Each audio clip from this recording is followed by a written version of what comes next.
तो चलो वहाँ जो दिखे है हाँ। वैसे वैसे ही मैं बता रहा हूँ। इसके जस्ट पीछे एक ब्लैक कलर का फिल्टर है, जी ठीक है, उसमें एक ड्रेन कॉक भी है, जी वो एमआर का फिल्टर हो गया, ठीक है, जस्ट इसके पीछे ही है, ठीक है।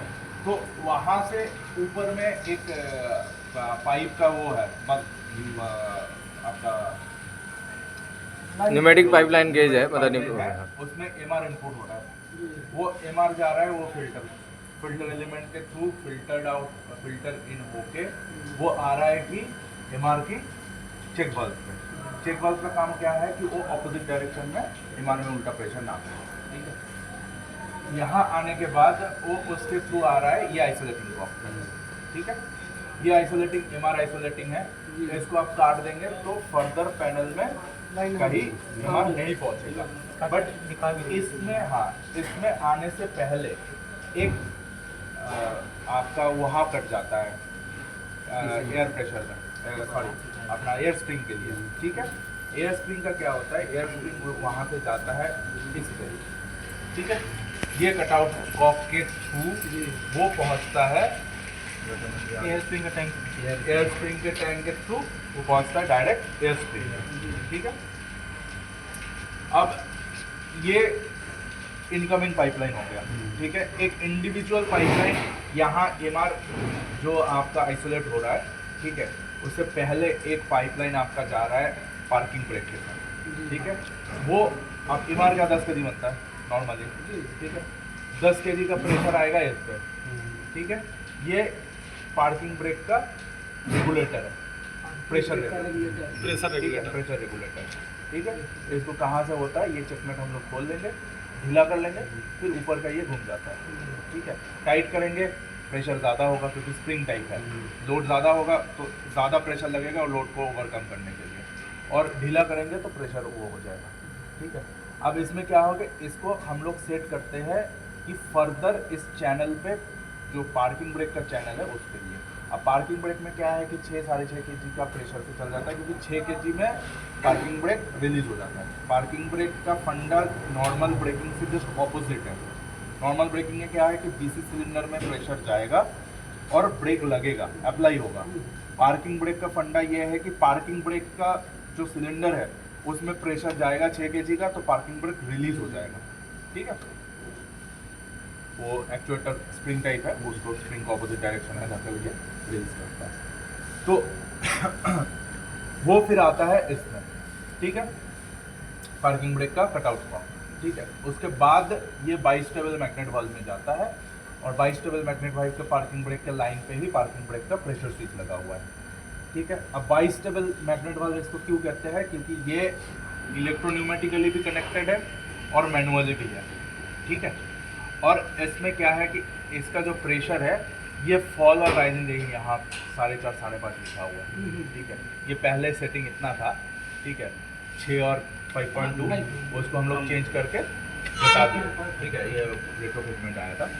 इसका मतलब क्या है कि जैसे ही 5 kg 5.5 kg का प्रेशर चेम्बर में पहुँचेगा, वो एक्चुअली एक्चुएट होना चालू हो जाता है, रिलीज होना चालू हो जाता है, और ये सेम ये क्या करेगा, वहाँ बताएगा सिस्टम को, टीसीएमएस को, कि मेरा पार्किंग ब्रेक रिलीज हो गया, ठीक है।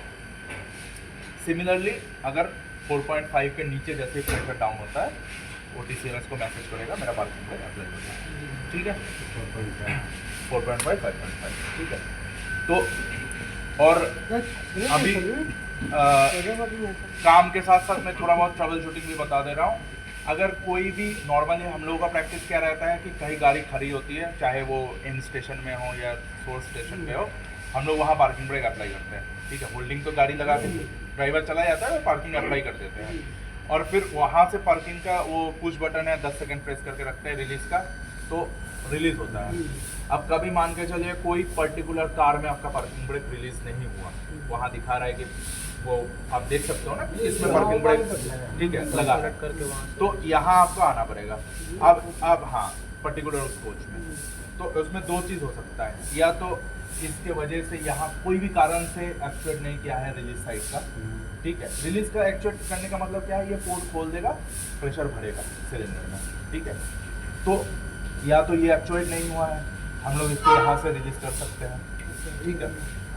अगर यहाँ से रिलीज करेंगे और हो जाता है तो बढ़िया, ऑल गुड। हाँ, और अगर यहाँ से रिलीज नहीं होता है, ठीक है, उसके बाद भी आप जाके देख रहे हो कि लगा हुआ है मैनुअली, तो यहाँ से आप काट दो, या तो आप दो चीज कर सकते, उसको जाके मान के चलिए उसमें है, उसमें मैनुअल रिलीज कर दिए, अगर रिलीज हो गया उस ठीक है, ऑल एंड गुड। अगर फिर आपको फिर से अप्लाई होगा, आप कैसे समझोगे कि जैसे प्रेशर आएगा ना वो फिर से अंदर की ओर चला जाएगा, तो उसके लिए आपको इसको टोटली आइसोलेट करना पड़ेगा। ये आइसोलेट हो गया, इसमें आपको पता चलेगा आइसोलेट हो गया। आइसोलेट करने के बाद आपको सारे एक्सेल का पर्टिकुलर जो एक्सेल का स्टफ हो रहा है उसको खींच लेना पड़ेगा। इसका मतलब क्या है कि यहाँ से आइसोलेट के बाद आप उसको रिलीज कर रहे हो, फर्दर उसमें हवा जाएगा ही नहीं, वो अंदर की ओर जो खींचने का मैकेनिज्म है वो काम ही नहीं करेगा स्प्रिंग, ठीक है।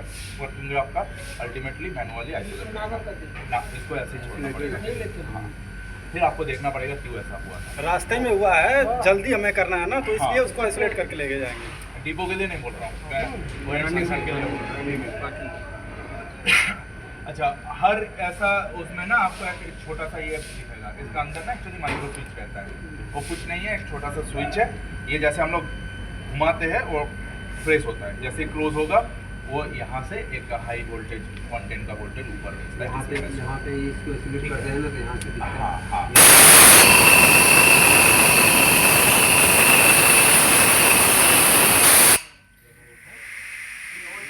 छोटा सा स्विच है, पूरा बनाने में क्या लग गया?